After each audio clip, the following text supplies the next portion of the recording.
Welcome to Good Game, the show for gamers by gamers. I'm Hex. And I'm Barjo. Oh, how did we get here, Barjo? It's our final episode for 2013. I know, it's been a huge year, and we have a huge episode. In fact, it's a 1-hour Christmas special. And special it shall be. Barjo and I will share some of our favourite gaming moments from the year, as well as reviews of Tearaway.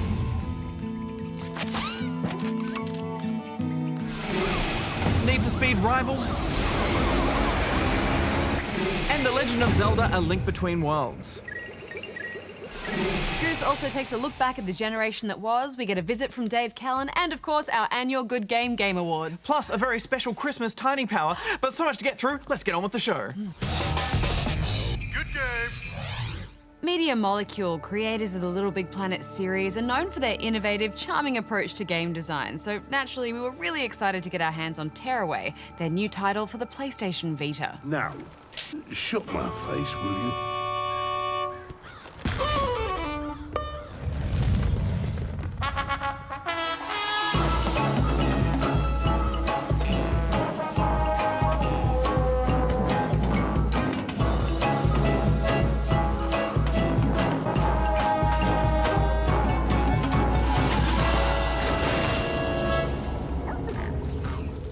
The inspiration for Tearaway came from a bunch of office doodles that lead designer Rex Crowley left around the office while he was working on Little Big Planet. When the time came for a new IP, Rex's little drawings came to life in the form of this papercraft-inspired messenger. Ah, this one is called Atwa.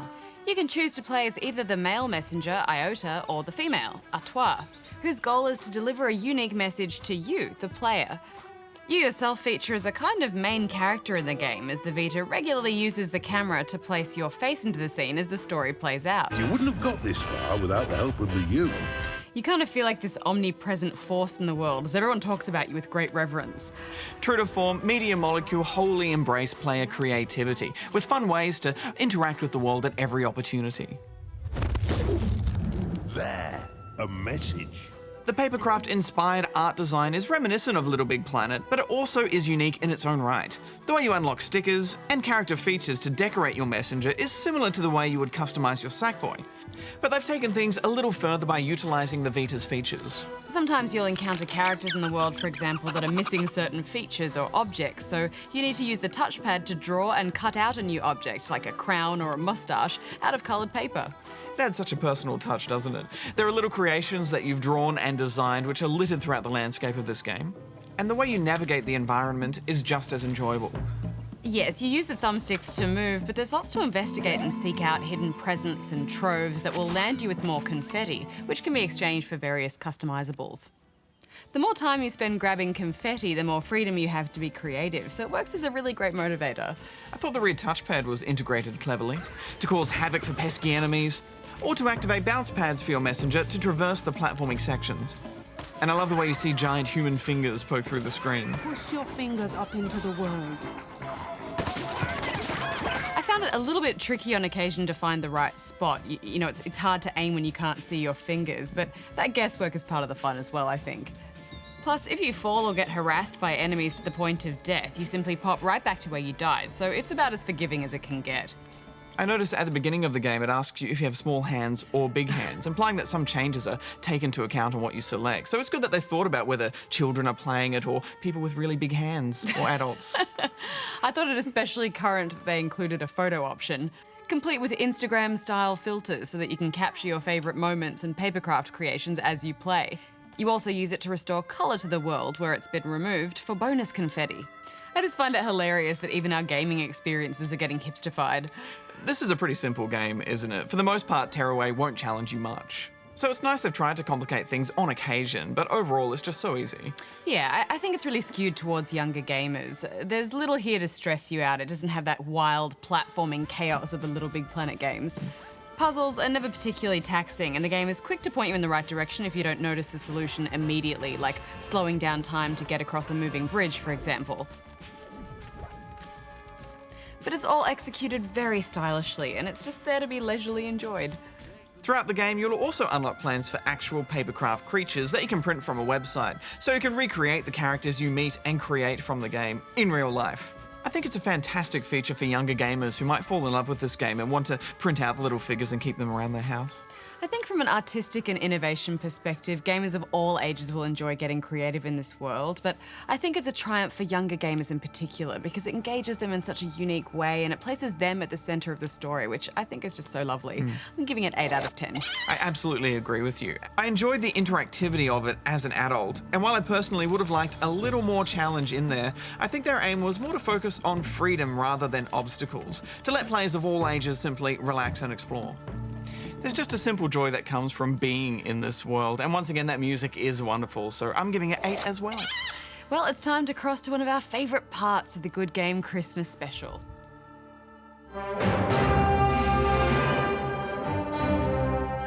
Welcome to the Good Game Awards for 2013.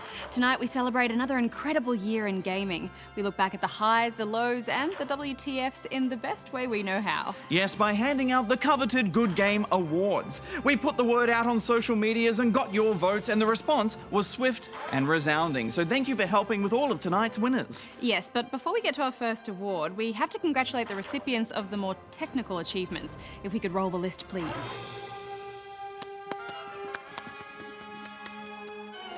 Congratulations to all the winners. And so our first award for tonight is 2013's Quiet Achiever.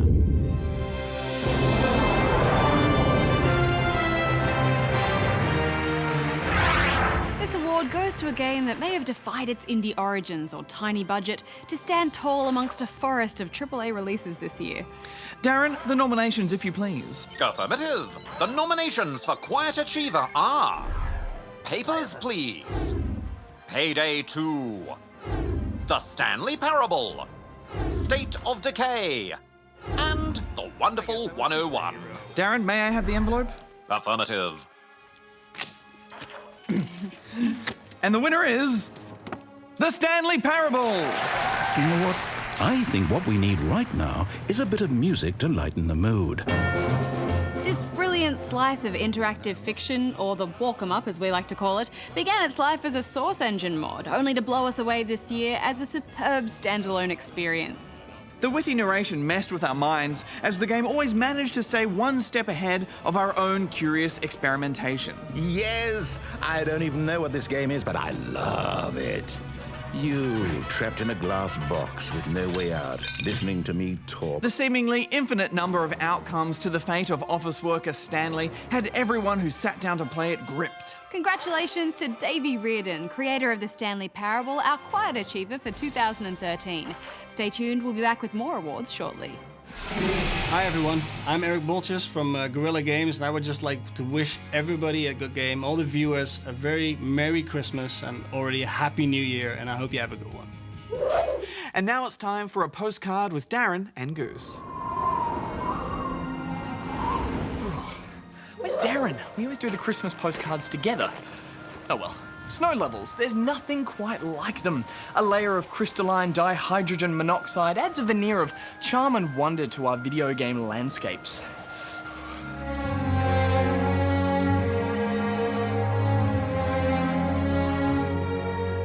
With the rough edges of nature smoothed over by Jack Frost's icy plaster, these worlds become stylized, streamlined, attractive, and glamorous, not to mention dangerous.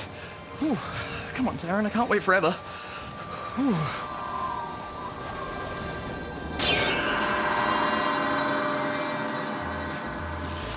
Oh, Goose. I didn't see you there. Goose? Oh dear. I think he needs a quick defrost. Oh, Darren, thank goodness you came along. No worries, Goose. Why don't you rug up? Winter is coming. Oh, thanks, Darren. There is something special about snow and ice levels, isn't there? They're so versatile. Oh, indeed. The cold can serve as a game mechanic unto itself. A plausible time limit where the clock ticks down to an icy doom. Who can forget those chilling stages in Bad Company 2 and Company of Heroes 2, where you had to move from campfire to keep your body heat up lest you freeze to death? Snow was also used as a weapon in Assassin's Creed 3, as you could track your enemies by following their footsteps. Or remember Metal Gear Solid on the original PlayStation, guards could actually track you. Don't forget the ice. Slipping and sliding is one more sub-zero peril that makes for engaging gameplay. While we universally dread water levels, ice levels offer more give and take. The chance to slide around at high speeds can be tricky, but really useful. Many platformers have made great use of this mechanic. Sonic, Mario, Donkey Kong Country. Carefully calculating your momentum in these slippery levels is vital. Remember Antarctic Adventure? That racing game where you controlled a penguin sliding along in his belly? Oh, good times. Oh. Snowy biomes can be whimsical and innocent, as we've seen in Minecraft, but in the classic Harvest Moon on Super Nintendo, all it took was a touch of frost to ruin your crops. Snow can also be used to reinforce darker themes. Those frigid levels in The Last of Us hinted that it was wintertime not just for our heroes, but for the entire human race. Horror games such as Silent Hill Shattered Memories, Cursed Mountain, and Dead Space 3 also foreshadowed danger by concealing terrors behind a white veneer of frost and fog. Icy wonderlands can be alluring too, giant winter playgrounds for both extreme sports and not so extreme. Let's not forget that other connotation of a Northern Hemisphere winter. Christmas time! Though it is a strange thing to base an entire game on. Best to make it a smaller part of the whole game, like a hidden cheat mode in Donkey Kong Country 3 or talking Christmas tree lights in Banjo-Kazooie. Still, you can't blame the developers for getting caught up in the Christmas spirit. Say, while we're at the snow, why don't we make a little wager? Oh, affirmative. Last one to the bottom buys the eggnog. You're on, Darren. Okay. 3, 2, 1, go! Wait, no, Darren, I'm not ready yet. Okay. No, wait, Darren! Snow levels. Where it's ice to meet you. Good game. Perfect. I know I say this every year, but this really has been the biggest year in gaming for me, and I think a lot of that has to do with the end of the console generation really encouraging the kinds of games that resonate with me personally. They're fun, challenging, engaging, but I've also managed to craft the most magnificent storytelling and memorable characters that were such a joy to play, and those are all things that rate really highly on my checklist. Not to mention a real attention to visual detail that left me spending half my time just gawking at scenery. It really kicked off for me with the much anticipated Tomb Raider reboot. Lara Croft is one of the most iconic game characters of all time, but this reboot completely transformed her. Suddenly, she was real, human, and relatable. A woman with vulnerabilities and flaws, and this origin story allowed us to take a journey from scared archaeologist to a strong and powerful hero. It really managed to capture those softer moments without ever making her seem weak, and she couldn't be because she really took a beating in this game. Tomb Raider was non-stop action from start to finish, and I loved every second. It's one of the few games where as soon as I got to the end and I saw those credits roll, I just wanted to go back and play the whole thing again. And it's a strong contender for my game of the year. You can do it, Laura. After all, you're a Croft. But those mind-blowing experiences kept coming as we were thrust into the clouds in BioShock Infinite. I love how wonderfully original this world was. Every little detail of the city of Columbia managed to provide little clues to help flesh out the story further, and I loved how it subtly managed to hark back to Rapture as well. The sky rails made for an exciting way to make your way around the city. The elixirs added a thrilling variety to combat, and I love how this game is, at its core, a shooter, but somehow managed not to feel like one. You killed those people! Elizabeth. You're a monster! My top clickfest this year came in the form of the very awesome and free-to-play Path of Exile. Someone's firing at me. Oh, it's you! I'll just Sonic Boom them. Sonic Boom them, please. Sonic Boom! Sonic Boom! Good! What have you started?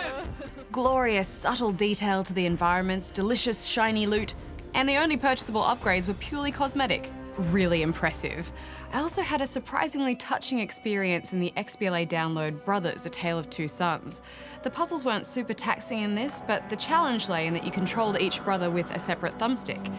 This added a delightful layer of brain confusion, but at its core was a beautiful story of love and loss which really stuck with me.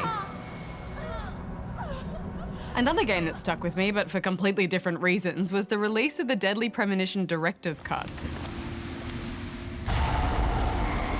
I never played the original, but this weird Twin Peaks-inspired murder mystery was one of the most bizarre and hilarious gaming experiences I've ever had.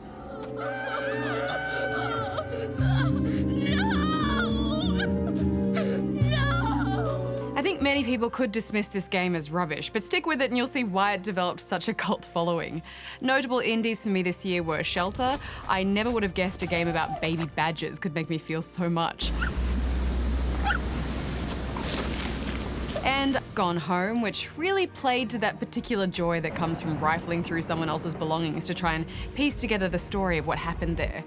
My inner riot girl reveled in the theme of 90s punk rock. But the story that unraveled was so unexpected, and I spare a thought for it often. And I simply cannot go without mentioning Bientôt l'été, that French minimalist masterpiece of profound wankery. Those existential lines of dialogue, the beach space setting, the unknown meaning behind the gun. Will we ever truly know the answers to our questions? Je n'aurais pas dû manger ce 4e sandwich au fromage. Will another game ever prompt a bigger eye roll?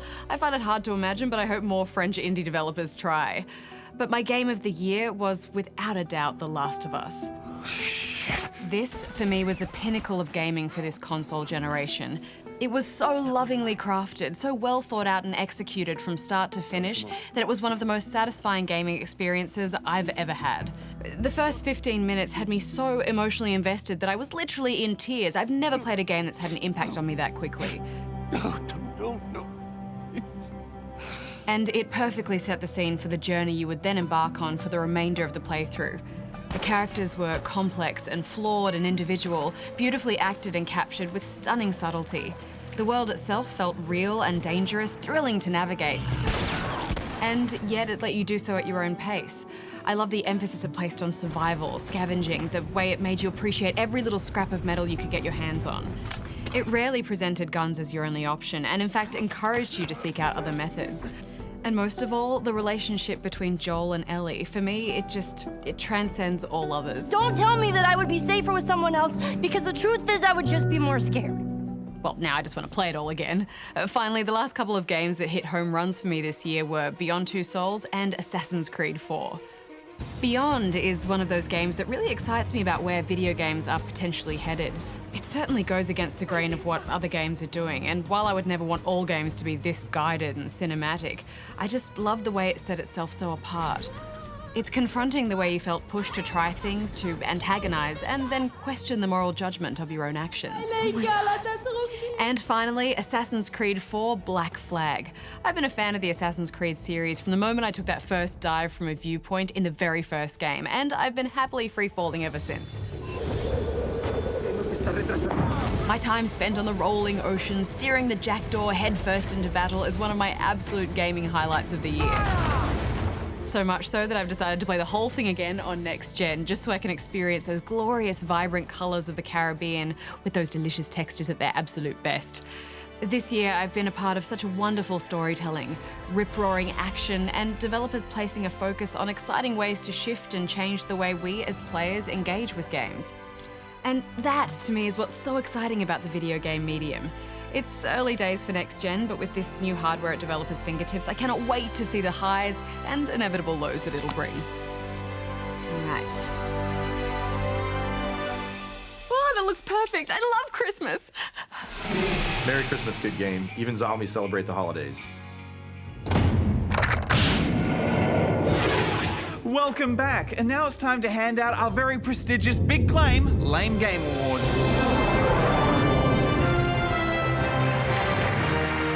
Every year there is a game that makes ridiculous promises, or is surrounded by so much hype that we go into it expecting Game of the Year, only to discover that it's totally craptastic. And this year there were so many wonderful disappointments, Hex. Darren, the nominees if you please. Affirmative. Our Big Claim Lame Game nominees are Fuse, Sim City, Aliens, Colonial Marines, Call of Duty Ghosts, and Star Trek. This way. And the winner is... There you go. Thank you, Darren. Aliens, Colonial Marines. Yes, as if there was any doubt. From the moment it was announced in 2008, Gearbox Software's Xenomorph shooter was on an elevator ride straight to development hell. 5 years of delays and controversy culminated in a game that simply didn't deliver on any of its awesome Aliens potential. In fact, the final Colonial Marines looked nothing like its pre-release trailers or E3 demos. Poor Wii U owners even had their version of the game cancelled. Probably for the best. So, congratulations to Aliens Colonial Marines, our big claim lame game for 2013. We'll be back shortly with more awards. Better luck next time, Randy. 'Tis the season for bearded jolly men, and we have our own, Dave Callan. Oh, hello, I'm Dave. You may remember me from shouting at pigeons in the park or suggestively touching potatoes in the supermarket. Well, Christmas is upon us, that magical time when an overweight hairy pensioner breaks into your home and leaves a sack full of mostly useless crap behind. But what if he were to give you 5 festive gaming wishes instead? What would they be? No, shut up, here's mine. For my first wish, I would like a good reason to dust off my Wii U. I know that sounds dirty, and in the case of my Wii U, it is. I have to get debris and skeletons off it every time I want to play. You know, now that the next generation consoles have arrived, I thought the Wii U might counterpunch with some incredible new games. Mario 3D World is nice and all, but honestly, it could be on the first Wii. Stop relying on past glories, Nintendo. Who do you think you are, sure? And bring us something new. Something that wows us like Super Mario Galaxy did. And something that actually gives us a reason to want to touch that touchscreen tablet controller.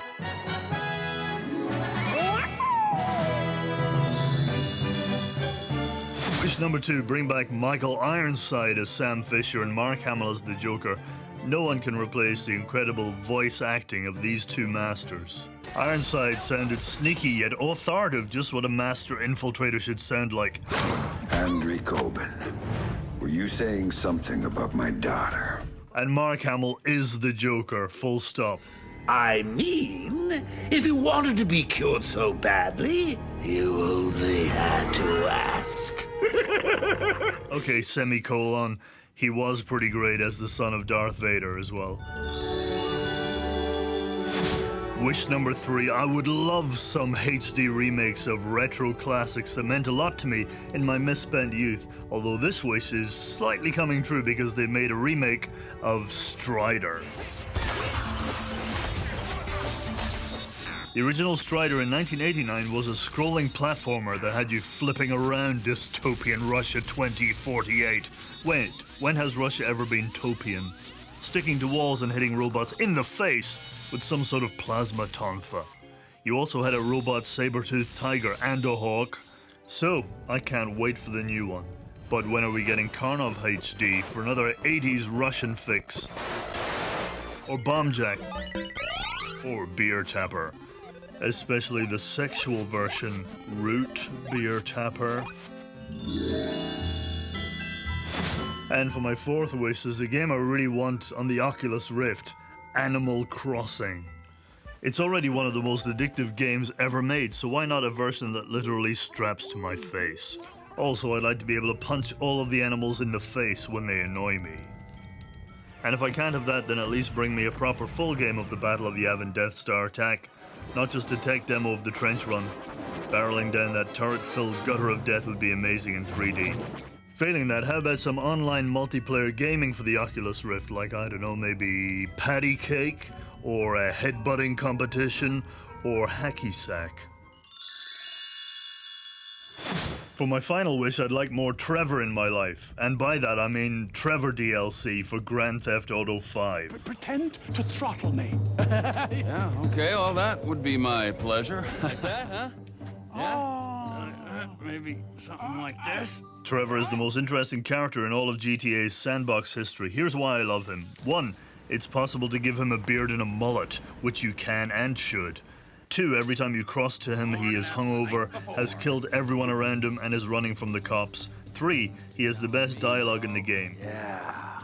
One of those fake your own deaths to your best buddy, and then run off with the dough, and then live in a big mansion. Awkward. situations. 4. Voice actor Stephen Ogg is a dude. Props to him. And 5. I love his truck. If Rockstar hadn't come up with the idea of 3 characters, we would never have seen Trevor because he's too extreme to be the main character, yet he seems to be everyone's favorite. Come on over here, all right? I ain't gonna hit you. I've been trying. I know. Plus, he is somewhat redeemed by the end. He has grown, and without spoiling anything, he has the capacity to forgive. Well, those are my 5 gaming wishes for 2014. Please, Santa, please can I have them? I will be good and collect all my Pokemons. Well, that's it for me for this year. Have a great holiday. Dave out. When you begin to accept the very people who oppress and abuse you. People accuse us of using excessive force. Resisting authority. We will command you, but then one day, everything we've got. We are born free. We dare to climb. Went straight through us. We defy the status quo. Status quo. We are rivals.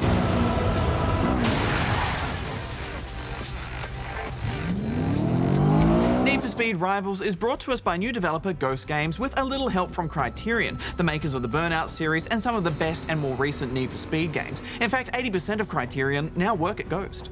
The campaign is split between 2 playable factions, cops and racers. Video of a racer outrunning a cop went viral last night. The presentation is incredibly polished, but it's still full of all the usual cheesy posturing. The police were our rivals. Now, they are our enemies. Street races are all about freedom and the cops are a necessary evil. I kind of like how over the top it is, though. Yeah, me too.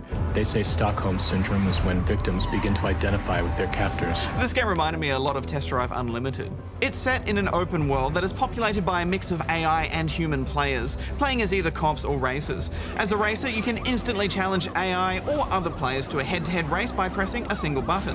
And as a racer, there are plenty of upgrades to look forward to as well. Likewise, a cop can start a pursuit by simply turning on their lights, and then the chaos begins. It's seamless how these events begin and end. Dispatch, pursuing a 1041 on Last Stallion Red. It's quite an ambitious model to have all of these interactions going on at once. There are times when you'll be a cop hunting real-life racers, which is just thrilling. All units, 1042 just hit my vehicle. I'm showing lights, but he's not responding. Code 3, code 3. I really like how you can get stuck in pursuits and races and chases with seemingly no end to them. Reporting visual on a racer and is in pursuit. Pursuing unit is code 3 and requesting support. We did have a few issues with lag, but that might have just been bad luck or because of launch week. But there is one thing about this game which is a bit of a deal breaker for me personally, Hex, and that's that you can't actually start a race with a group of friends or strangers by going into a menu or a lobby. You have to physically find them on the map, as far as I can tell. Mostly everyone just drives around completing their own single-player challenges and occasionally bumping into someone else. For all this promise of an online immersive world, it's actually a pretty lonely experience. Yeah, I mean, not everyone's going to have a big group of friends who all have this game to play with, so driving around looking for some human interaction can feel a little bit like there's a party happening somewhere and you're just not invited. And obviously this wasn't Ghost's game design intention. Yeah, I like what they were trying to do, I just don't think it worked very well. I still haven't managed to race with more than one human at the same time, and it's such a shame because there's so much I like about this game. The world itself is incredible, full of long, wide open highways, narrow forest roads, bridges full of jumps, and seaside views.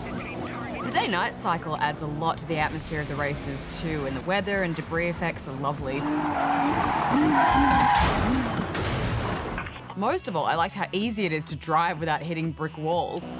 There are shortcuts everywhere, and the GPS is so forgiving that as long as you're heading more or less in the right direction, it'll correct and just let you stay in the race.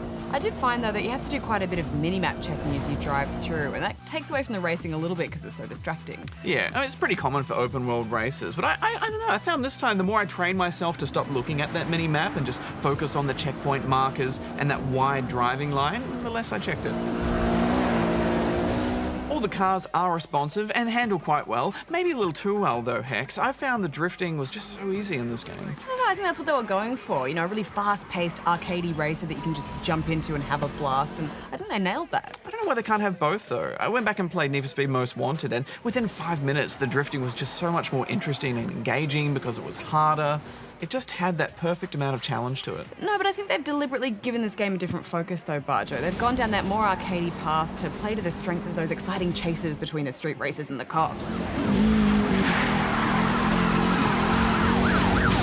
I mean, personally, I want to worry less about nailing the perfect corner and more about, the other cars on the road. I did have fun with all the car combat and playing with their loadouts. EMPs, mines, that terrifying turbo, and my personal favourite, the shockwave. As a racer avoiding the cops, I like that the longer you stay on the streets before returning to your base, the more cash you can bank when you do. So there's a nice risk-reward element to it. Yeah, I like that too, but there is one thing that I didn't like, Hex, and I'm sorry, but I have to have a bit of a graphics rant. This is a great-looking game.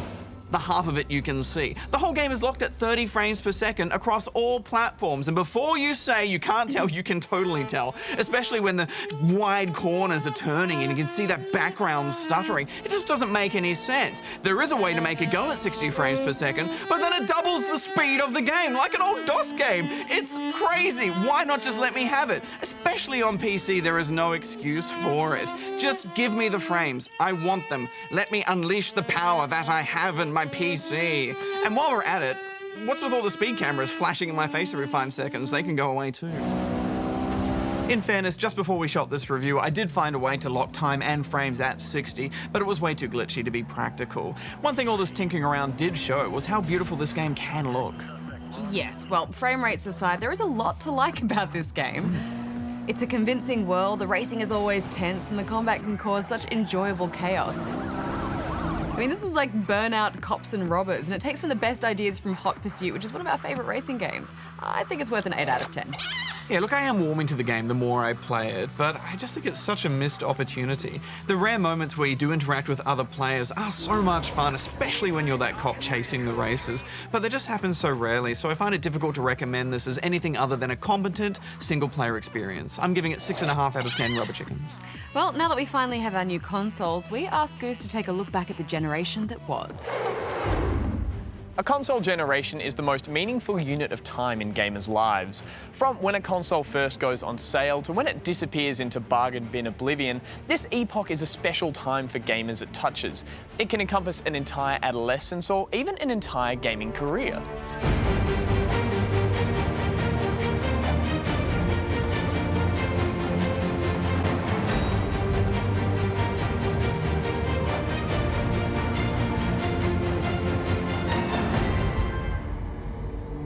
The generation we've just lived through has been remarkable. It was far longer than usual, over 8 years. But most remarkable of all was that it ushered in a new paradigm of gaming, the age of high definition. The new console generation officially kicked off in Australia on March 23, 2006 with the launch of the Xbox 360. Its launch titles boasted impressive 720p graphics, Perfect Dark Zero, cameo elements of Power, Call of Duty 2. They may seem quaint by today's standards, but in 06 they rocked our socks off.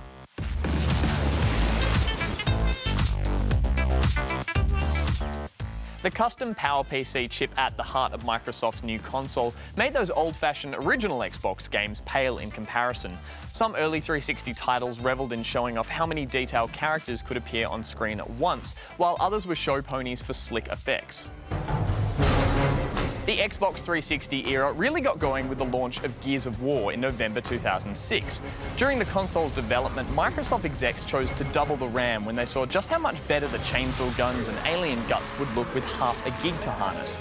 Shaky cam, viscera, and above all, impact, Gears was iconic and instantly became the flagship series of the 360. It arrived just in time for Nintendo to blindside the entire industry with the Wii.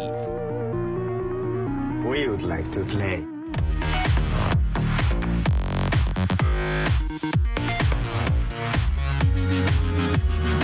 Going on on sale in November 7, 2006, this console only offered standard definition graphics, and it lacked the horsepower of the 360 and the PS3, yet that didn't matter because it offered a new kind of experience. The effortless motion control of Wii Sports drew in hordes of newcomers to the hobby, people who didn't even consider themselves gamers. And later, Super Mario Galaxy would take our notion of 3D platforming for a spin once again, reminding us just how revolutionary Nintendo can be when they try.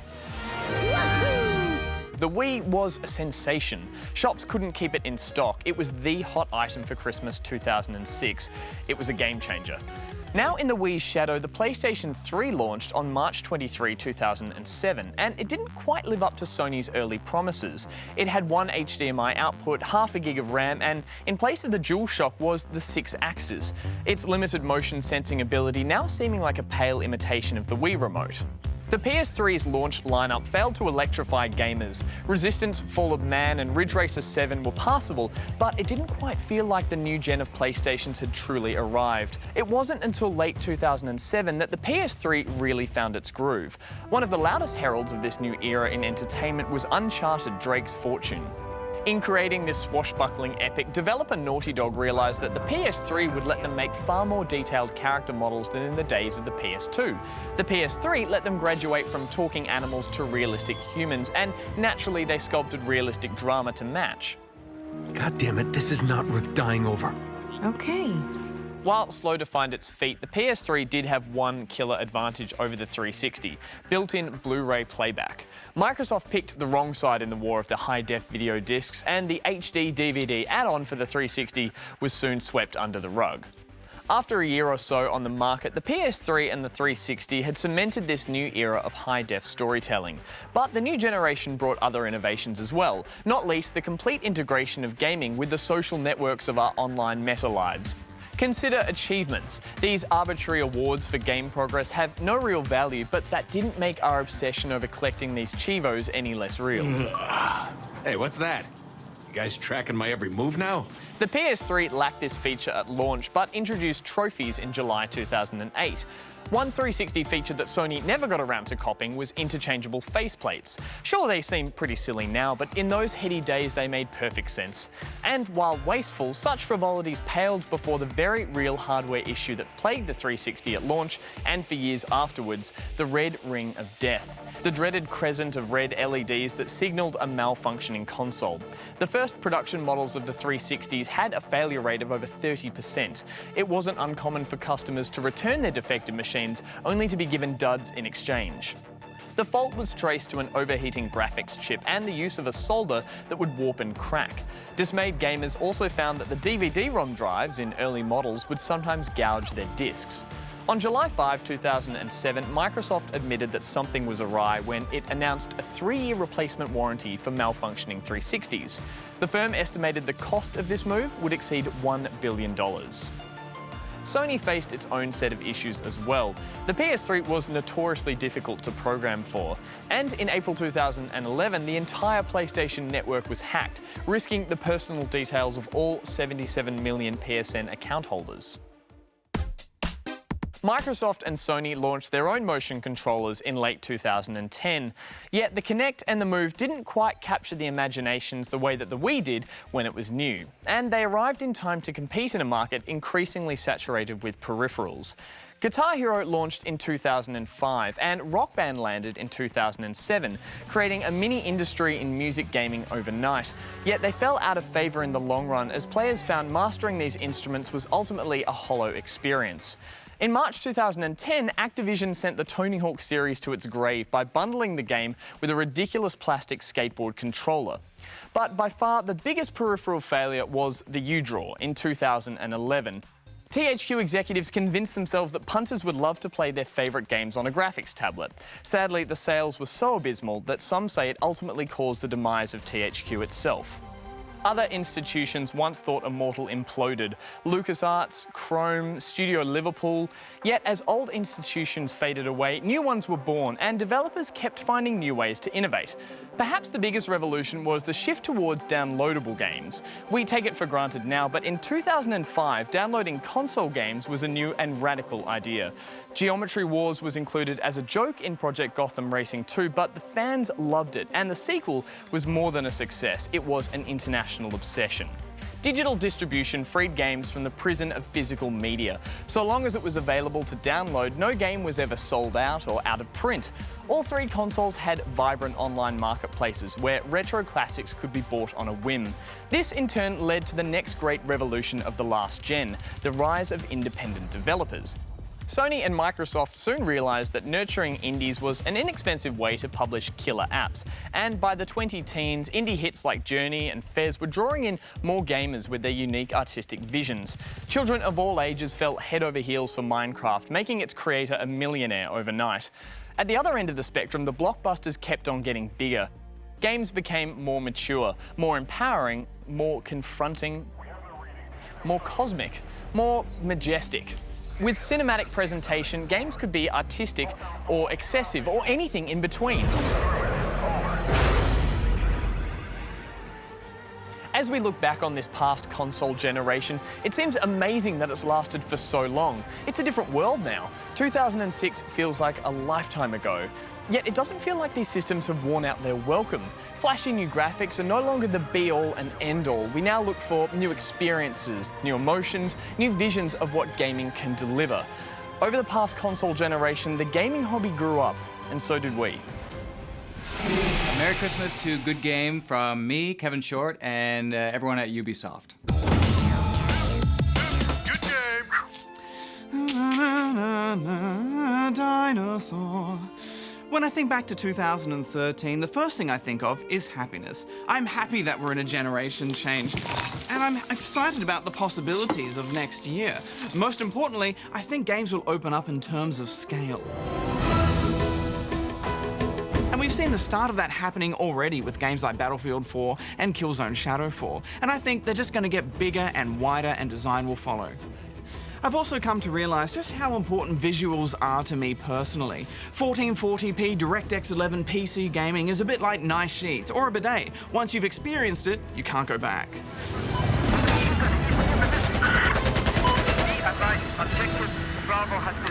I loved my PS3 and my 360, but I can't deny that this year, that love has waned significantly. It makes me sad that they now frustrate me with their slow loading and jaggies, and it's not their fault they're old.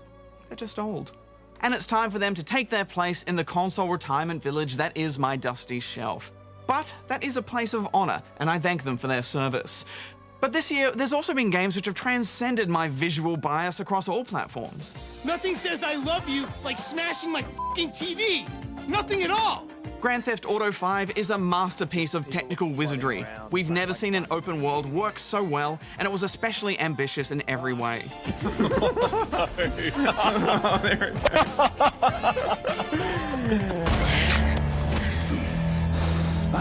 Tomb Raider was perfect in every way, and it's so hard to reboot someone as iconic as Lara Croft, but they didn't skip a beat.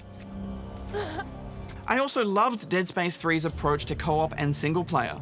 Being able to play co-op or classic single player but without any annoying AI companion was champagne game design. And I'm still thinking about that beautiful ending, which I won't spoil for you. FPS games have been in a state of flux this year. We had a disappointing COD and an incredible Battlefield 4, but both of those games have elements which definitely need to change in their next iteration. But we also saw a bunch of small, short FPS games absolutely nail it. The wonderful return to roots of Call of Juarez Gunslinger is in my top 3 games for the year. Short, cheap, fun, it set out to do what it wanted and delivered. Shadow Warrior is another example of this. Payday 2 is one of the best co-op shooters we've seen in years. Hey, look how suspicious he's walking. That doesn't trigger anything. Wonderful unlocks, strategy and ideas, with much care and thought behind every part of its design. There's a lot coming in the back, little Ninja Turtle, guys. Oh, there really is. Who knows where FPS will go in the coming generation? Maybe we'll end up with a Call of Duty 20. Maybe something new will emerge. I'm also super excited about racing games because they're already so good. Grid 2 was a masterpiece, and a fantastic sequel to a much-loved game. That perfect mix of challenge, fun, and fear, plus it had a really good sense of speed, and it was just so beautiful. It was also a year of rough launches for great games. Mortal Kombat and Injustice were great fun, but they were both pretty broken online. Finding a match was tougher than Shao Kahn on hard. Round 1. Fight! SimCity was a fantastically compelling game when it worked, but sadly it didn't work very much. Save files were ruined, crashes were constant, and bugs were everywhere, causing gamers around the world to headbutt their monitors. Battlefield 4 was Crash City for weeks, and I still have a few friends who can't play for more than a few minutes at a time. Grand Theft Auto 5's online launch issues were so frustrating that despite laughing more in that game than any other this year, I never want to play it again. And that really says something, I think, because launch issues happen and they are to be expected, but when they happen so much and take so long to get resolved that you actually start building a negative association to the game itself, that's a sign that maybe things should change. Maybe we need longer testing, longer betas, more betas. The good news is, services like Steam's early access system have recognised this. It's been great for developers and gamers alike. By giving players access to a very early part of the game for a decent amount of time, not only does it eliminate unforeseen technical problems, but it also builds a strong two-way relationship between developers and gamers that hasn't been there before.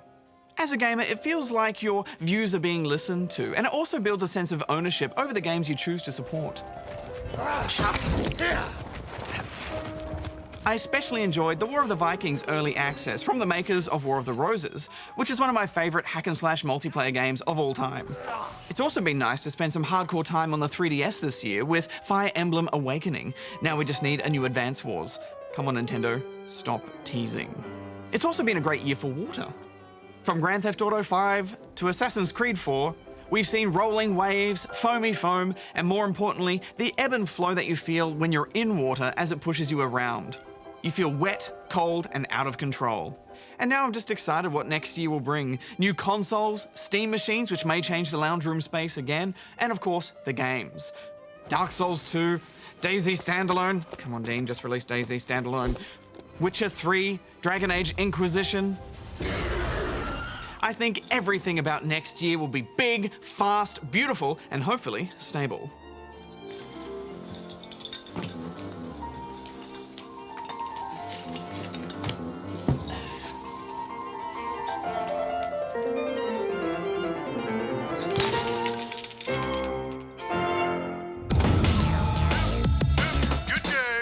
Celebrating the year's great games is important, but we mustn't forget that these wonderful experiences also come at a cost. That's right, it's time for us to honour those who played a part in our journey, but also paid the ultimate sacrifice. But first, a massive spoiler warning. Oh, yeah, we're totally going to show you who died in a bunch of games. Yeah. In fact, these ones.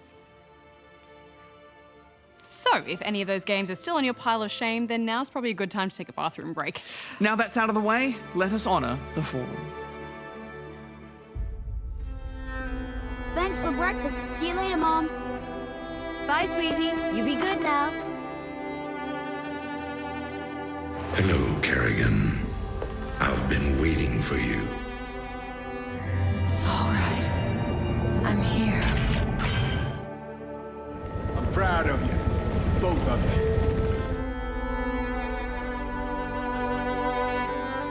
How often does a guy like me get to be a hero? Ready? Ow! A blueberry hurt you? We almost looked peaceful. That's some of the finest driving I've ever seen. Right there until the end.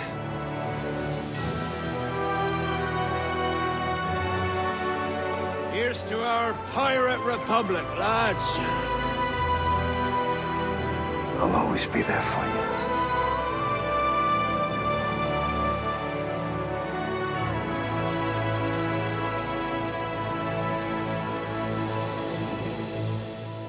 There you are, handsome. New mud. How have you been? Oh, simply wonderful.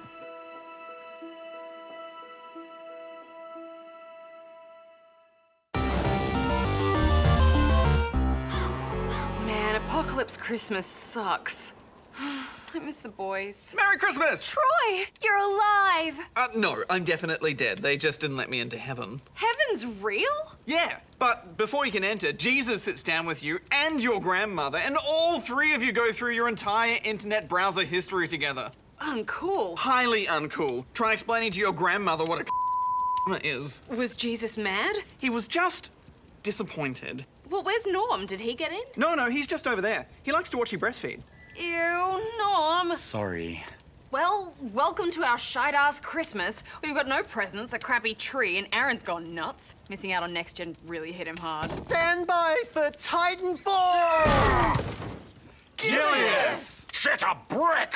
I lost track of you up there. What happened? Well, Jesus had my Bing searches up and he was about to hit the hard stuff when Nana kicked him right in the nuts and dragged me into heaven. Whoa! Yeah, you don't f*** with dwarven grandmothers. What's your myth, honey? Then what happened? We mugged Santa, stole his sleigh, and here we are. Hey, there's an Xbox One and a PS4 and Titanfall! Yeah! Wow, thanks, Nana Thunderhead. You really took one for the team. I guess you won't be allowed back in heaven now. Well, Christmas is all about new beginnings, dear. Merry Christmas! Jesus is gonna be pissed off at you. He'll forgive me.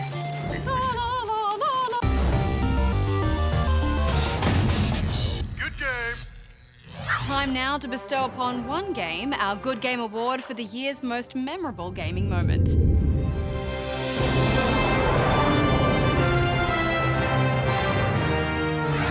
Whether it's a scene that tugs at the heartstrings or an adrenaline-filled, heart-pumping moment, it's always a close category and always fun to revisit. Now, we should warn you that this category does contain some spoilers, as there are a few key moments from some big games nominated. Indeed. Darren, the nominations. Affirmative. This year's nominees for most memorable moment are finally equipping dual pistols in Tomb Raider, seeing the giraffes in The Last of Us, looking out over Los Santos as Trevor in GTA 5, the transcendent conclusion to BioShock Infinite, and the reveal of the Dino Riders in Far Cry 3 Blood Dragon. What the hell is this? I am the Battle Armor Dragon Assault Strike System. Give me the letter, Darren. Oh, affirmative. There you go. And the winner is BioShock Infinite. Ah, constants and variables. Who could forget that dive headfirst down the rabbit hole in the far-out ending to this game? The hints were there all through our adventures in Colombia, but nothing could have prepared us for such a sublime trans-dimensional reveal.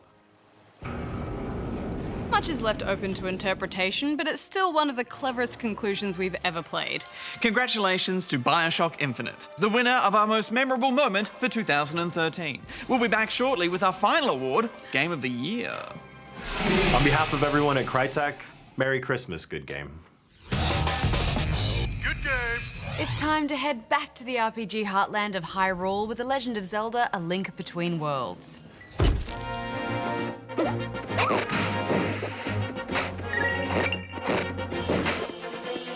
We've seen many incarnations of Hyrule over the years, but this one revives the top-down view. In fact, the exact same overworld from A Link to the Past on the SNES, which many fans still consider the best in the Zelda series. It may seem like a cynical grab at nostalgia, but the good thing is that A Link Between Worlds has so much more to offer than just a rehash of some fondly remembered locations. And unlike a lot of RPGs, this one really rocks along. I was smashing pots in no time.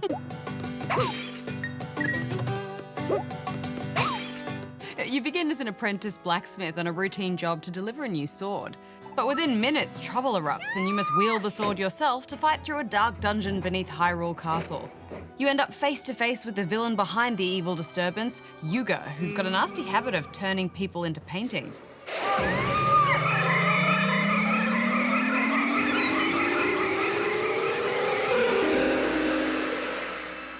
While the specifics of the story are totally new, it taps into a lot of classic Zelda themes. You're the inexperienced lad thrust into the midst of adventure, with Princess Zelda recognizing something in you and entrusting you with the sacred items you'll need to battle evil. Yeah, it's textbook Zelda stuff, but I was surprised how many tweaks they've made to the formula. You know, those older games were so rigid about the order that you tackled the dungeons in. You'd be drip-fed a new item at the end of each dungeon, like, say, bombs, and then you'd use them to blow open a door to the next area that you needed to access. But that's all changed because now you get most of the important items really early on. Yeah, and I think that was a smart move because I think we're all a little tired of the same old pattern of progression in these games. The shopkeeper Ravio lets you rent the staple items, from hammers and hook shots to bows and boomerangs. So now you're free to access the dungeons in pretty much any order you want. When I realized I had that freedom, I was so relieved, Tex. It's liberating, isn't it? Especially with the new fast travel thrown into the mix. From any point in the overworld, you can just ring a bell for your own broomstick taxi. And if you're wondering if having all of these early tools removes some of the challenge, that's not really the case. These dungeons are as fun to explore as ever and just as devious. Thanks in big part to Link's new ability to turn himself into a living mural. This lets him cling to walls like a chalk Spider-Man, so he can walk across gaps or around corners, and I think it adds a new dimension to your exploration. Yeah, it works so well with that top-down view as well. I found myself really scouring each room to see if there were any obscured walls I could get into. You can even use it to squeeze through tiny cracks, so you're constantly thinking, where can I use this?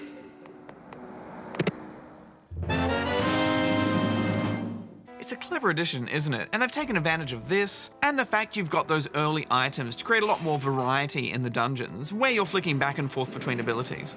There's so much creativity on show, and Hex, you know I'm not normally a fan of the 3D, but I really genuinely liked it here. Me too. In fact, I'd go as far as to say that this is the best use of the 3D we've seen so far on this handheld.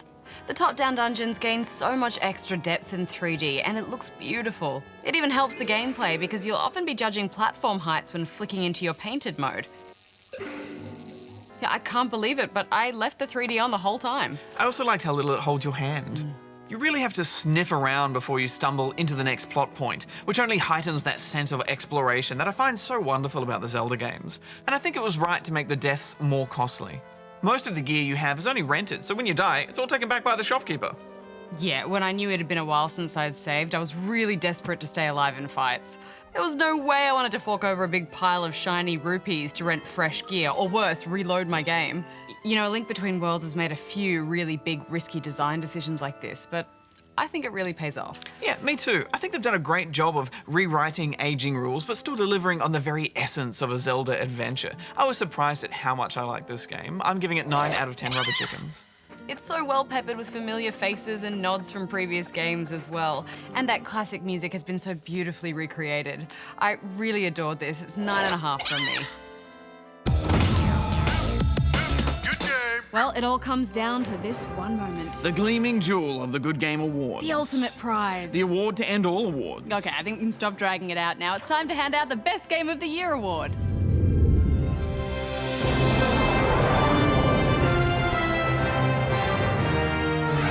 Selecting one game above all the others is never an easy task, as we all have our own personal favourites from throughout the year. But after poring over all of your votes and much heated debate, we have finally selected one winner.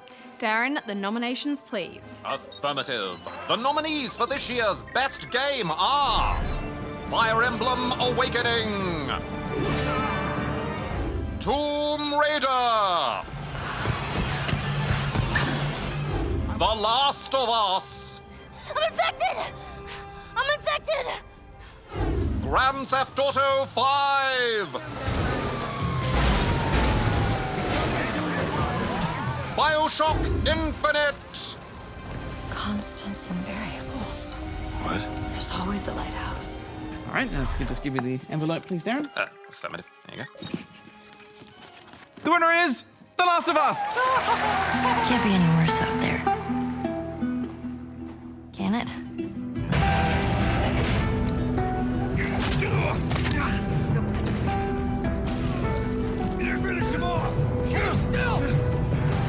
Scavenging for supplies and fighting for our lives in the post-apocalyptic ruins of a fungus-filled America was always thrilling. As we travelled from season to season, we were shocked, thrilled, and occasionally brought to tears. Everyone I have cared for has either died or left me. Everyone except for you. Add to that an outstanding musical score and an astoundingly brave ending, and we were all left in awe of Naughty Dog's achievement. Can't deny that view. Congratulations to The Last of Us, our winner for Best Game of 2013.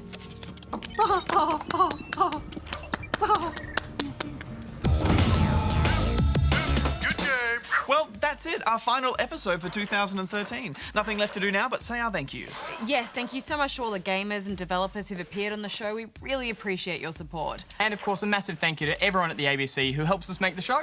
Oh, and thanks to all our new friends across the region who watch us on the Australia Network. And to everyone who came along to our live shows.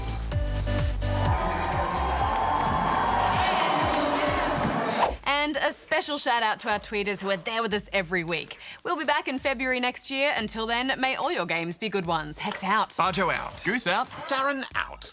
Okay, guys, presents? Yes, yes, so, please. Goose, this one is for you. Oh, thank you. I wrapped it with the gold ribbon. Oh, that's no, Barjo, no! Oh, no!